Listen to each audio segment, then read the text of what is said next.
All right, welcome in. It is a brand new edition of the RSL Show. I'm Alex Napoles. That's Josh Clark. And we're here to bring you the latest and the greatest with Real Salt Lake. And this time it is a win for Real Salt Lake as they welcome to the Portland Timbers into America First Field. And they walk away with a 2-0 win. Josh, how are we feeling after a 2-0 victory for Real Salt Lake at America First Field? Obviously, I'm relieved we bounced back. I'm a little disappointed we didn't get my 6 that I wanted and requested. Absolutely could have. So I guess that's the silver lining. But yeah, all in all, I think, especially the first half, that was a great performance from RSL. I love the fact that Real Salt Lake are doing what they're doing in the attack. I love the fact that there's so many opportunities. And I don't want to bring this up to be a Debbie Downer, but it just more so as an actual, I guess, talking point of contention of something that we can discuss, because at some point all these opportunities that Real Salt Lake have, and at some point all these chances that, whether it's Pantemis who makes a great save, whether it's a 1v1 that just barely goes wide, whether it's a long distance effort that comes crashing off the crossbar, like at some point in some game, those are going to come back to haunt Real Salt Lake. And absolutely. Our finishing has not been good. Yeah. I think at some point, like, the finishing has to improve. I think you'll take a 2-0 win. You'll take the 3 points all day, any day, right? If you're Pablo Mastroeni, if you're Real Salt Lake. But at some point, like, the finishing has to improve dramatically for this team across the board. You have Morgan Giavogi with so many chances. Sergi Solans with another 1v1. Sanabria had a really good chance that was just unfortunately saved by Pantemis. Like, there was so many opportunities for us, like, to add Galascan from distance. Yeah, I mean, like, obviously we still scored 2 goals, right? So it's not a huge thing to gripe about, but at the same time, we had a lot of shots, right? And I would love to see us convert more, especially in the games where our defense doesn't hold. Thankfully, we get a shutout, finally, right? But just like we saw against the Galaxy and against Miami, specifically Miami. 4 more goals. Yeah, more goals, please. Specifically Miami, where you had opportunities and you had good chances, just couldn't finish. Right. And you end up losing at home. Starting 11 for Real Salt Lake in this one, you have Rafa Cabral in goal, DeAndre Edlin, Justin Glad, and Sam Junka across the back.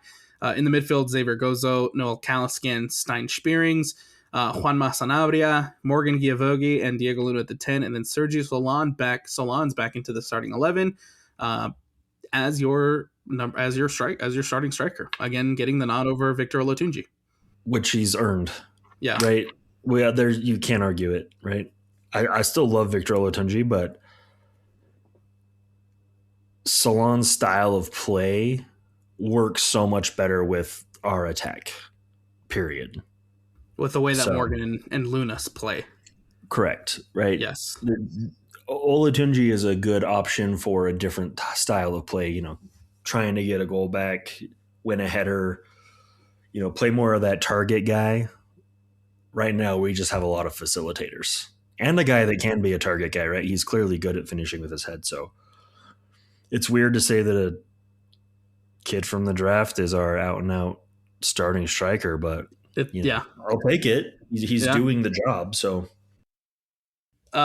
there's been a common theme with Real Salt Lake games over the course of the last couple of weeks, where they start off really, really strong and have some really, really good chances right off the get-go. Obviously, you get the early goal against Sporting Kansas City to go up early. You get the early goal against San Diego to go up early. You had a chance to go up early against Miami, just unfortunately wide from Sergi, and then, of course, the offside from Morgan. Or I guess the offside from Sergi on the Morgan goal. And then in this one, Real Salt Lake starts off hot. They have a couple of really good chances, including Diego Luna taking one from distance that Pantemis makes a phenomenal save. And, we'll give him his flowers, because I think the Canadian goalkeeper had a tremendous performance, record-setting performance against Real Salt Lake, specifically in that first half, for making the most saves in the first half. Yeah, don't want to discredit him at all, right? He had a lot to do with the fact that we didn't score more, but it's really those 1v1 situations that I wish we had done better. Yeah. Yep. It's fine. It's semantics right now, but those are the ones that you have to capitalize on. Those are the opportunities you have to take. Moments later, though, Sergio Solán sets up Xavier Gozo. Gozo bombing up that right wing, runs essentially into the box by himself, takes the shot at the near post. Pantemis does get a hand on it, but not enough to push it past the post. And just like that, 10 minutes into the game, Josh, Rouse Lake up 1-0 thanks to Xavier Gozo. Yeah, Gozo's just going to make it harder and harder for us to keep him the more he does this. I came across, well, okay, I shouldn't say came across. Something was sent to me that I found very, very interesting. It was sent by, of course, Trey Fitzgerald about Xavier Gozo. And Xavier Gozo right now, it's not just the way that he's providing assists. It's not just the way that he's scoring goals. It's the importance, too, of the goals that he is scoring. Technically, since Portland didn't score, since this is the opening goal, you can win with a 1-0, you can win with a 1-0 result from that goal from Xavier Gozo. So it technically goes down to the record books as a quote-unquote game-winning goal. Mm-hmm. He's providing game-winning goals and game-winning assists, which is the most he has 5 game-winning goal contributions this season, which is the most across Major League Soccer. That's wild. Not just talking about not just in Real, not just as a Real Salt Lake player, but across MLS, a league that has Messi, a league that has Heung-min Son, a league that has all these superstars, and you have Xavier Gozo, the rising talent, the 19-year-old who has 5 game-winning goal contributions, and that is the most across the entire league. I mean, you can't argue with the talent, man. Yeah, he has that.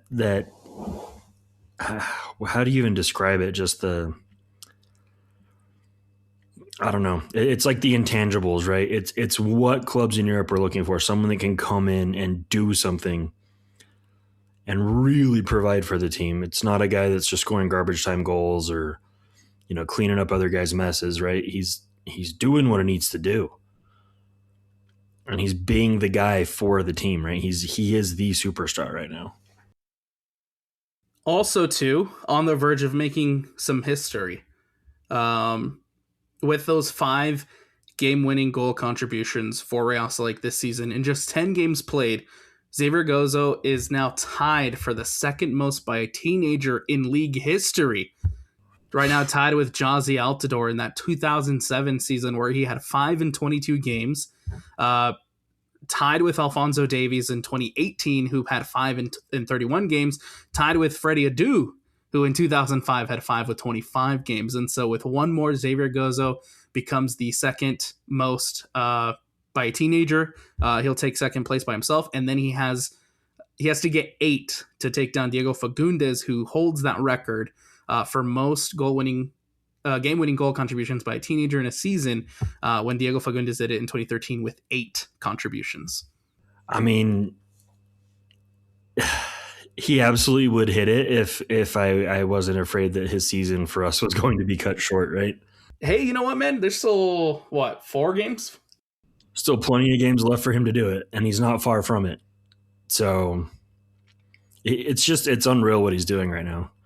And this is such a good look for the academy too. It's a great look for the academy. It's a great look for Utah grown talent. It's a great look for the young talent in the city of Utah, because I see it every year. I see it all the time. I do a lot of I'm around a lot of clubs. I do a lot of high school soccer stuff here in the state of Utah, and I see the young talent that comes out of it, and it just gets better and better every year. And so if you can keep finding players like Xavier Gozo, put him through the academy and bring him up and give him the first 2 minutes and give him those opportunities, Utah soccer is can grow really bigly, can go really big with these really bigly with these young guys coming up, man. Absolutely, right? It leaves a lot of potential for just the future of Real Salt Lake. Yeah, flat out. So Xavier Gozo opens the scoring. It's 1-0 for Real Salt Lake, and then from there, a couple of really, really, really great opportunities that Real Salt Lake again need to capitalize on. You have a 1v1 for Morgan Giavogi that begins with a beautiful ball played in behind from Diego Luna. The Portland Timbers players wanted an offsides called, but Morgan was even behind the midfield stripe, and so there's he was in behind the defense. As the defense was pushed way upfield for the Portland Timbers, Morgan has a 1v1. But Pantemis comes up with a phenomenal save again, as he'd been already.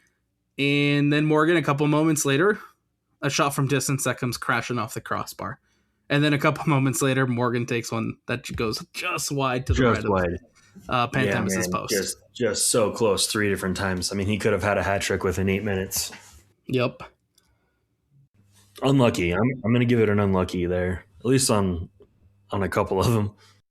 I would like him to finish more. I would like him to score a little bit more, but I mean, you're getting a lot of really, really great productive play from your designated player, which is something that Real Salt Lake just did not get last season. No, absolutely. I know he's not scoring, but he's creating, and he actually looks dangerous out there, and he's fun to watch. It's polar opposite of what we had with night and day.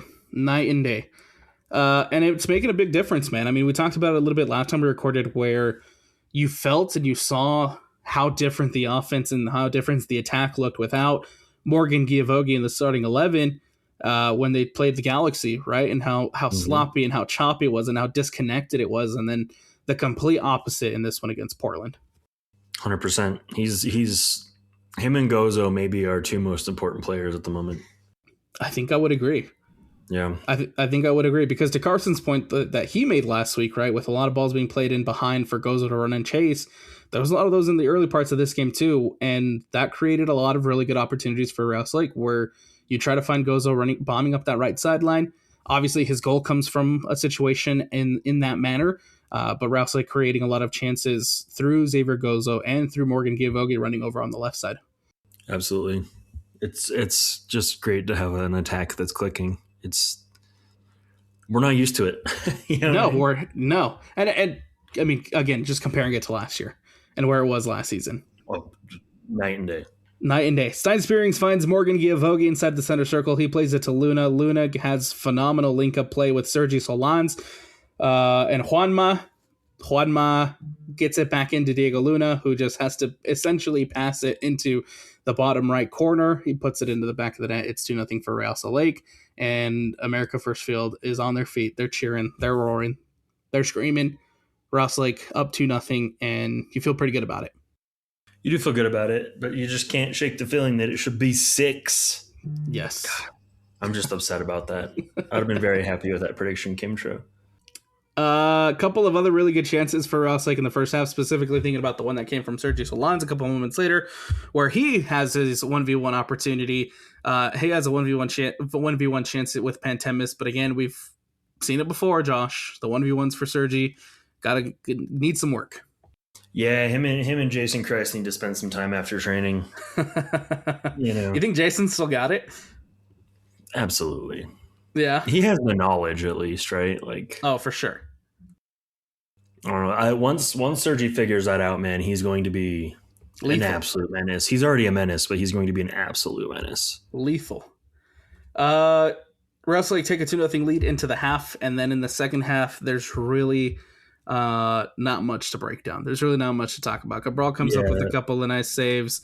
It felt like good efforts from distance. A couple good efforts. Pantemis makes a great save off a chance from Juan Masanabria. But other than that, it really, really felt like Real Salt Lake took their foot off the gas in this one. 100%. We don't even need to talk about it, to be honest. I think it's disappointing.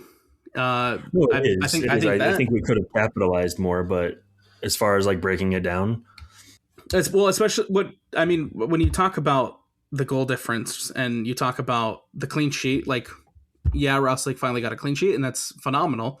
I think it was well deserved in this one too. But we talk about goal differential, and you need something to boost that up. And when you're up 2-0 heading into the halftime break, you expect and you want to see a little bit more from Real Salt Lake in the second half, where you can continue to score, maybe even if it is 1 or 2 more goals to help your goal differential, because that could and probably will come in handy down the road, considering how we're seeing the Western Conference shake up right now. But you'll take a clean sheet, you'll take a 2-0, you'll take the 3 points. Yeah, and what was confusing to me is, I don't know if they were worried about Portland maybe making a comeback and nabbing a couple goals and making it interesting, but Portland never looked threatening. You know what I mean? It was still one-way traffic. It was just a lot slower. So, I think the best chance and the most clear chance that Portland had was in the first half, where you forced Cabral to make a nice save to his left at his near post, and that's essentially the only really big dangerous play that I can think of from the Portland Timbers. Yeah, you're not wrong. Even in the second half, they really didn't do much to, I guess, scare the back line or really do much to test the back line. At the end of the day, man, it should have been 5-0 for Real Salt Lake. I don't disagree, man. I don't disagree. Fans leaving early? Sure. Do whatever you want, man. It's one thing. All right, you really want to get into this? Let's get into it. Why not? I mean, listen, there's a difference between leaving a game on a midday Saturday when there's other things to go do in a game that you're clearly most likely going to win and has been quite boring for the second half. I have no problem with that. Zero. I don't believe it was a sellout in the first place, right? Place never looked full. Maybe the tickets were sold, but people didn't show up. Right. Now, if you're leaving, in a must-win playoff game, then I think you're crazy.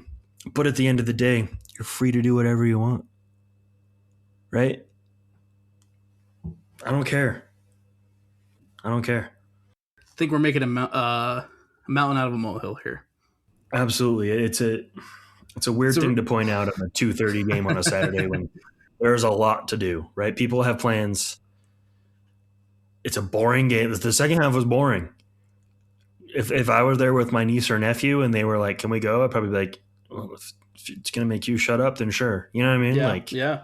Plus, it's at that time of day when there's like no shade at the stadium whatsoever in the stands. No, it gets hot. It wasn't a hot day, but it gets a little roasty when you're sitting in the sun. It was a little warmer than I thought it was going to be. My sister was at the game and ended up wearing a hoodie, and she because she thought it was going to be cooler, and it turns out it wasn't. So she was sitting out in the blazing sun in the hoodie in the middle of a game. Yeah, but this game, take off. Yeah. If you're willing to eat the $30 of your ticket you're missing out on, you do you. Don't tell Utahns how to fan, man. Honestly, though, have we not learned? I get it. Like, I get you want to. I get you want to, be there to support the boys or support the guys or whatever. But it's a midday game. You're up 2-0. It's a regular season game. This has no other implication other than you get the 3 points or you don't. You're up 2-0. Nothing's happened. I don't see the big deal. Plus, Real Salt Lake did nothing in that second half. Right. Nor did Portland. Fine. Yeah. Real Salt Lake moves on to 6 wins on the season. They're sitting at 6-1-3, which means that they are in 6th place with 19 points. Taking a look around the rest of Major League Soccer, Toronto and San Jose draw 1-1. Sporting KC and Seattle Sounders draw 1-1. Orlando with a comeback for the ages. Down 3-0 in Miami's new stadium. It looks like Inter Miami's finally going to get the win that they want, the win that they need in front of their home fans to bring, to get their first 3 points in their new home. And then Martin Ojeda scores to make it 3-1 right before the halftime. Ojeda scores again to make it 2-1. Gets a hat trick off a penalty in the 70th minute to come back 3-3. And then in the 93rd minute, Tyrese Spicer off the assist from our guy Brian Ojeda, 4-0 for the comeback. Orlando takes down Inter Miami. Phenomenal. Love it. Atlanta with a 3-1 win over Montreal. Minnesota with a 3-2 win over Columbus. New England with a 1-0 win over Charlotte. Philadelphia and Nashville draw 0-0. FC Dallas, Real Salt Lake's next opponent, wins 2-0 over New York Red Bulls. Cincinnati with a 3-2 win over the Chicago Fire. Yeah, Chicago Fire. I don't know why I thought they dropped Fire. Houston with a 1-0 win over Colorado. San Diego FC with a 2-2 draw against LAFC. The Galaxy with a 1-1 draw against Vancouver. DC United beating New York City FC 2-0. And then Austin with a 2-0 win over St. Louis. Which means, sitting at the top of the Western Conference, still San Jose with 28 points. Sitting in second, Vancouver with 25. In third, LAFC with 21. In fourth, the Seattle Sounders with 20. In fifth, Minnesota with 20. Real Salt Lake just down by 1 point with 19 and 6. And 7th, FC Dallas with 16 points. And 8th, Houston with 15. And Colorado 9th with 13 points. Which means Real Salt Lake's next game against FC Dallas, it's a 6-7, Josh. Yeah, it'd be good for us to get those 3 points and start to distance ourselves from the lower half of the pack. I would like to see that start to happen before the summer break. Real Salt Lake, in the last 18 games down there in Frisco, Texas at Toyota Stadium, RSL has 2 wins in that time. Oh yeah, we're horrible there. But it's not middle of summer like it normally is, so. Yeah. But, and two, while Real Salt Lake might not have a win in Frisco since 2021, the last couple of trips down to Texas haven't been all that bad for Real Salt Lake. It's been a 1-1 draw the last time they were out there last season, and then the year before that 3-3 comeback. You remember that, Josh? With Anderson, Julio, and Nelson Palacios scoring some golazos to bring Real Salt Lake back in the middle of this, 14-game win streak at that point? Or unbeaten streak, or however long it was. And then you have a 2-1 win for Dallas. You have a 1-1 draw down there, and then before that, Real Salt Lake won. So it's not been all doom and gloom for Real Salt Lake down there in Toyota Stadium. They've had a couple of really interesting draws down there too. Yeah, I definitely think the potential for a full 3 points is absolutely there. I have no doubt, actually. Dallas. So they have Musa, who I think is having a tremendous season. He's on 10 goals this year. But other than that, I mean, they signed Santiago Moreno, who was formerly with the Portland Timbers. He's on loan as their other DP. But other than that, they have a really young team and a really unknown team. And I think that they're doing a really good job of punching above their weight. They're about to meet their weight. Real Salt Lake does the same thing. You're absolutely right. I'd be surprised if keep a clean sheet just with Musa. He's kind of a beast. I think it's gonna be like a 3-2 affair, but I think RSL's gonna be yeah. High scoring affair in Dallas. Yeah. I'm gonna go with a low scoring affair. I'll say 1-1 draw. Real Salt Lake comes back with a point. Well, that'd be boring. I think you'll take it. I mean, I'll take it, but that sounds boring. Yeah. Josh, anything else you want to add? Anything else you want to say? Anything else you want to throw out there before we wrap this one up, dude? Yeah, I'm going to potentially be selling my Victory Gold kit. So if you're interested, DM us on Instagram. There you go. Victory Gold. That was one of the rare ones.